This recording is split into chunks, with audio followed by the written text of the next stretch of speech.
Welcome back to another episode of the Cage Walk podcast with Kayla, presented by Oddsmoker MMA. Today, I have Andre Petroski here with me today, who's got an upcoming fight, June 14th, in Atlanta. How are you doing? Really good. I'm just ready to fight. Yeah.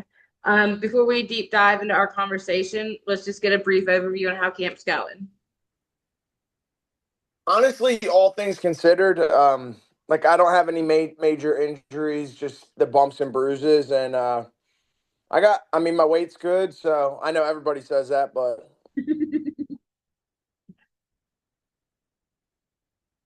Oh, I can't hear you.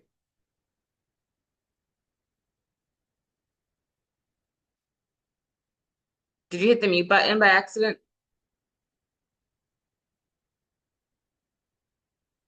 no. Can you hear me? Yeah. Okay. I don't think I did, but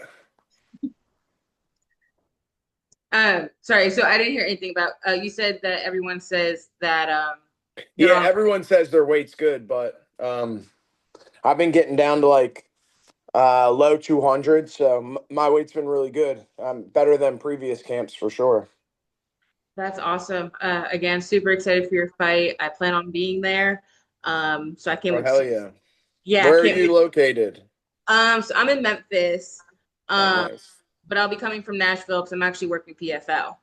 Um, Nice. yeah, so I'm waiting on UFC to get my credentials for them, but I did get PFL credentials. So if all goes planned, I'm gonna shoot from Nashville to Atlanta, to catch your fight. How far is that? Um, about 5 hours. Oh, okay. Yeah. You got a fast car? No, I'm gonna Okay. make it go fast. Slow and steady wins the race. I will drive in the middle of the night if I have to. Okay. But even if I don't get the press credentials, we're still doing what we can to be there. We're huge fans of you, so we'd love to be there in person to catch your fight. Um, Oh, for hell sure. yeah. I appreciate that. Of course. Um, and with being big fans of you, what truly drew me to you, besides you being such an amazing fighter, loving your fight style, is your background. Um, I'm also in recovery of heroin and cocaine for several years. Um, and when I saw something about you being in recovery, I was like, wow, so much respect to him. I've mentioned to you before, I ran in Philadelphia. Those were my stomping grounds. I'm from there. Spent a lot of time there in Baltimore. So would just love to hear, like, because everyone has a story. I just want to hear your story. Well, I'm glad to see you're doing better. Thank you. 6 years in July, so we're getting there. Wow, that's incredible. Thank you. That's a lot. That's something to be proud of. Oh yeah, most definitely. Um, yeah, I got clean in 2018, so about 7 years ago, following an overdose. So I overdosed and I actually was arrested. I was coming back from Kensington. Luckily, I was with another guy, which was a miracle. I was kind of like get high behind closed doors, and but for whatever reason, the plug was out.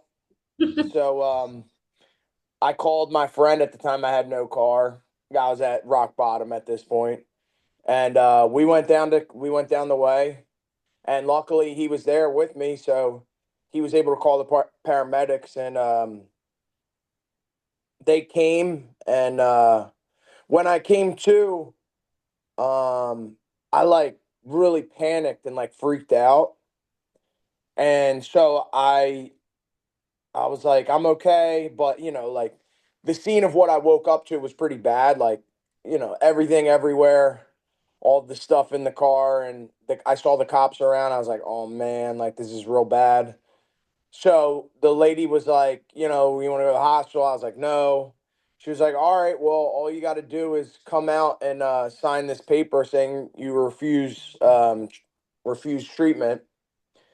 So I stepped out of the car and like threw up the clipboard and just started booking it, like in the middle of I guess it wasn't in the middle. We were pulled over, but and this cop was behind the car, and he jacked me up against the ambulance and put a stun gun to the back of my head. Yeah, so I like pissed myself. So then they took me to jail, and that was kind of like how my whole process began. Like that was my act of providence that they call it.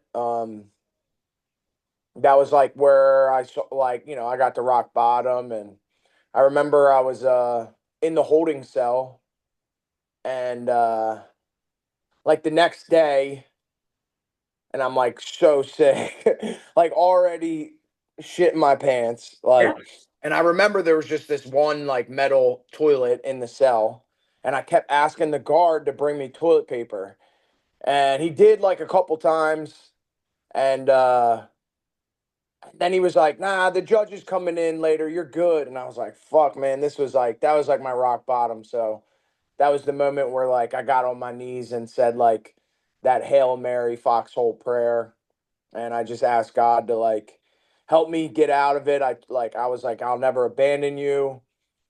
And I really did mean it. Like I was like, "I'll do anything. I'll never touch drugs ever again."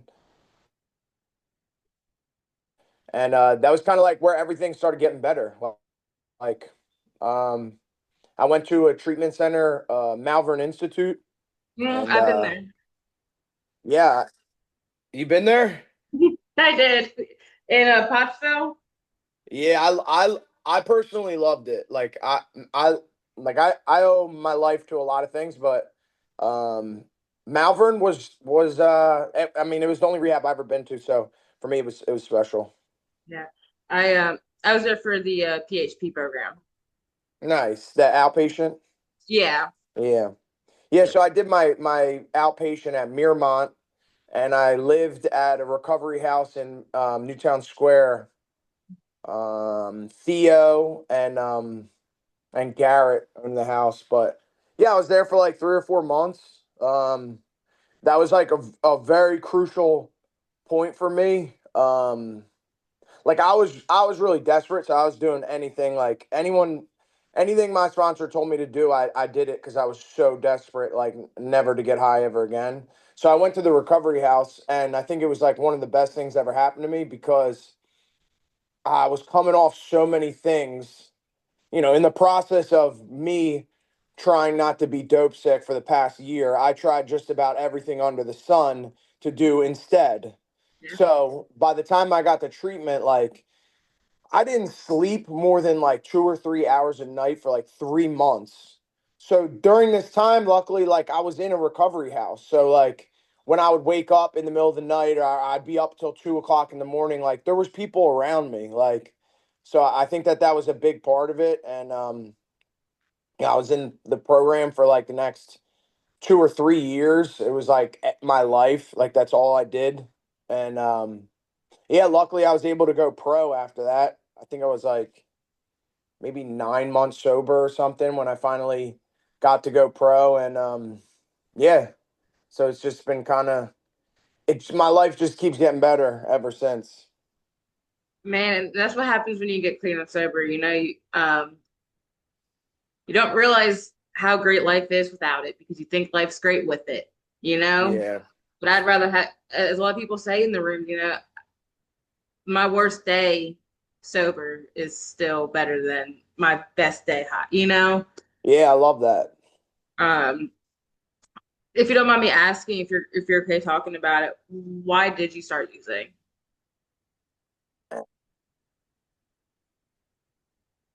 Well, first and foremost, I will, I think it's important that I take accountability and say that, like, I was kind of a fucked up kid. Like, I definitely, like, whatever you want to call it, whether you want to call it a void, whether you got, a fire inside you, I had it. Whatever you want to call it, I had it for sure from day one.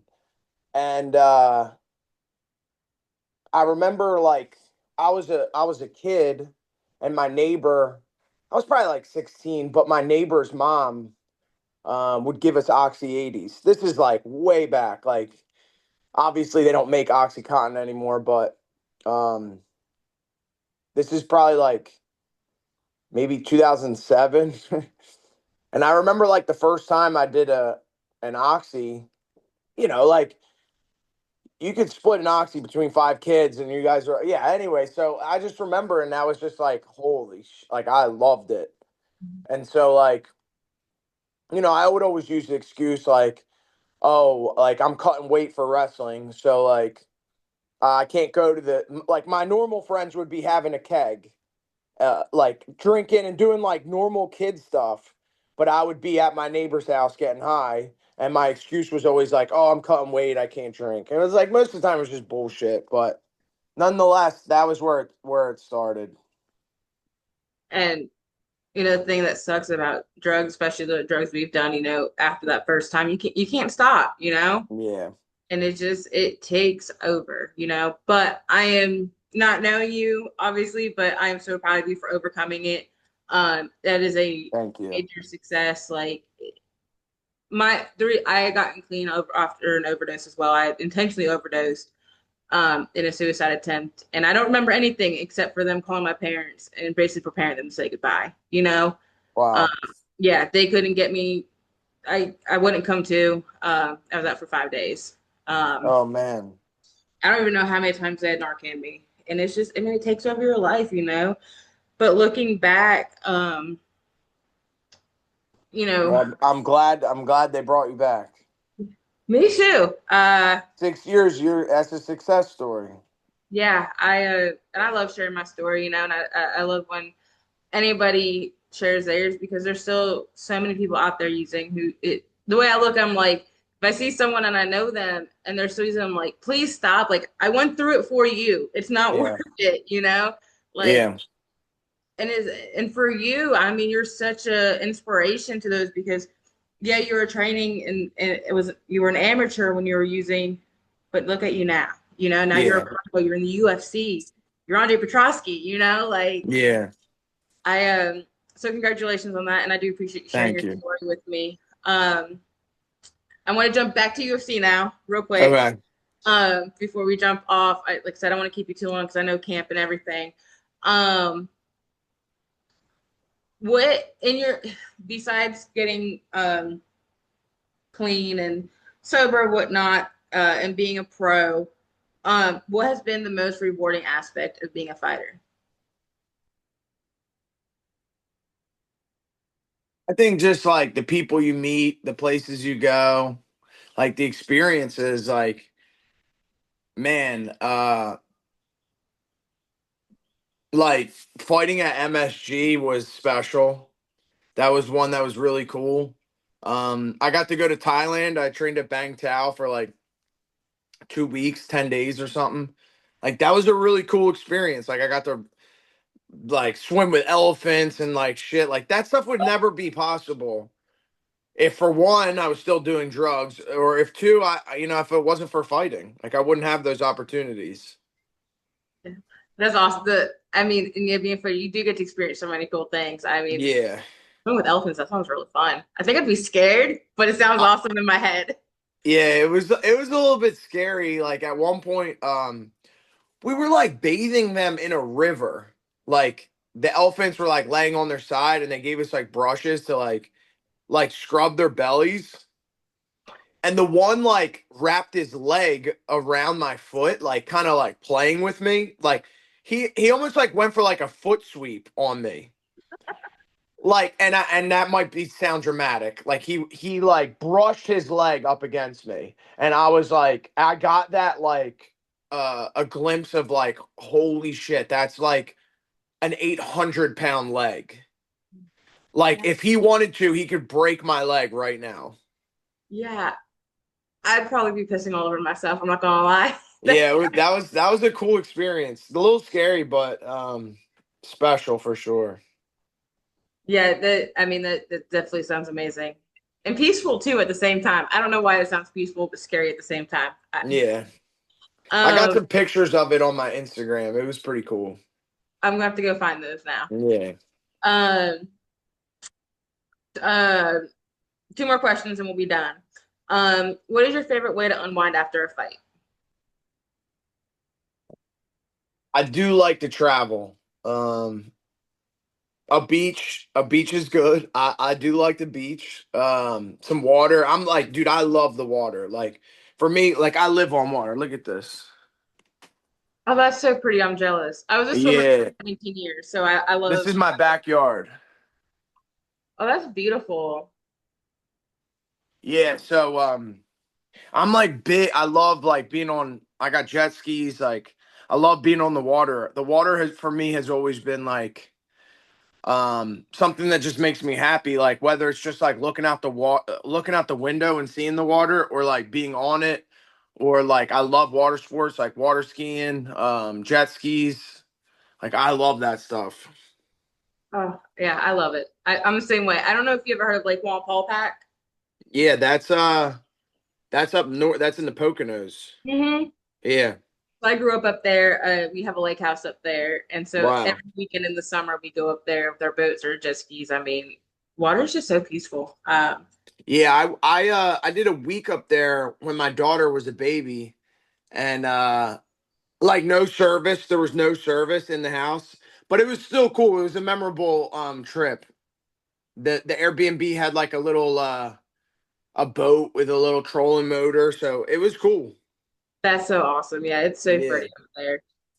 Um, you can't go wrong with being on the water, especially the beach or a lake. I don't know. I'm like you. I love being surrounded by water. I yeah, mean, I grew up swimming. I was a swimmer for 17 years, so water to me is just everything.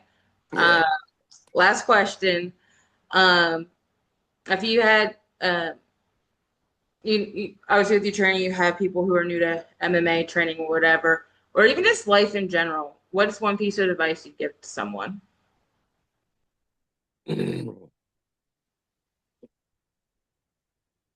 Hmm, that's a good question. Mhm. Um,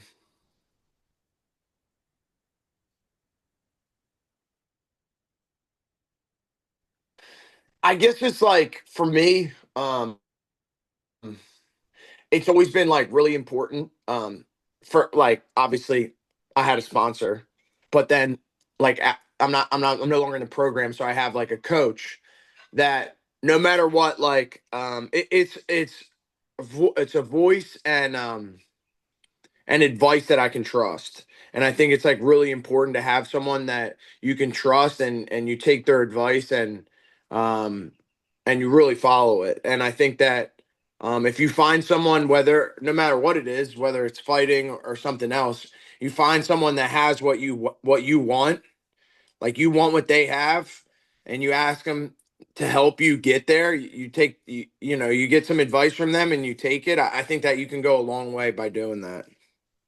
That's some great advice right there. Yeah, Definitely to have that one person who can be by your side or talk about anything so they can guide you, whoever that is. It's always good to have that person for sure. definitely. Um, Andre, thank you so much for taking the time to chat with me, to get to know you a little bit better, get your story out there. Where can my followers or anybody not following you find you on social media? So on Instagram, it's Andre Petroski. I also have a podcast called Tap Out or Cash Out on YouTube, and we also have an Instagram page for that. Um, that's about it. I do have a Facebook, but I don't know. I don't think I can have any more friends. You got to Not keep that. something for yourself, right? Yeah.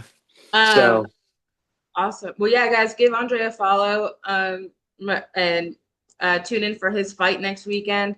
It's going to be a banger fight. I cannot wait for it. Good luck with the rest of camp. I know, we're coming up on a rest week, getting ready for weight cut, weigh-ins, and all that, and then the big day. Again, thank you so much. Before you hang up, don't let me stop recording. But uh, thank you again. you're welcome. Thanks for having me.